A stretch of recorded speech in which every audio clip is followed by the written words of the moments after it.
جس سے اللہ ذو الجلال کی ضمانت میں انسان رہتا ہے۔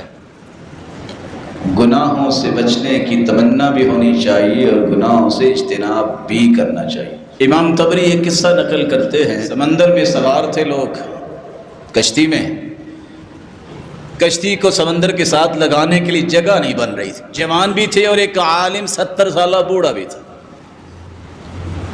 بڑی کوشش کی کہ اب اتریں کیسے، جب قریب آیا اس نے چھلانگ لگائی اور خشکی پہ آ گیا۔ نوجوان بیٹھے ہوئے ہیں، پوچھتے ہیں کہ یہ کیا، یہ آپ تو ہم سے بھی بڑے ہیں، تو آپ کیسے گزر گئے؟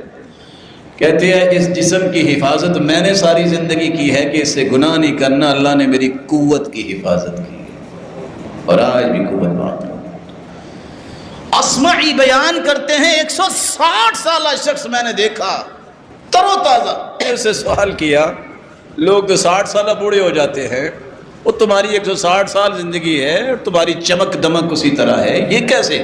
اس نے مسکرا کے کہا، ترکت الحسد وبقی الجسد، میں نے زندگی میں کبھی کسی سے حسد نہیں کیا، اللہ نے میرے جسم کو تر و تازہ رکھا۔ چھوڑ دو ان گناہوں کو جس کو ہم گناہ سمجھتے نہیں ہیں۔ ہم سمجھتے ہیں شاید چوری کرنا گناہ ہے، واقعی بہت بڑا گناہ ہے۔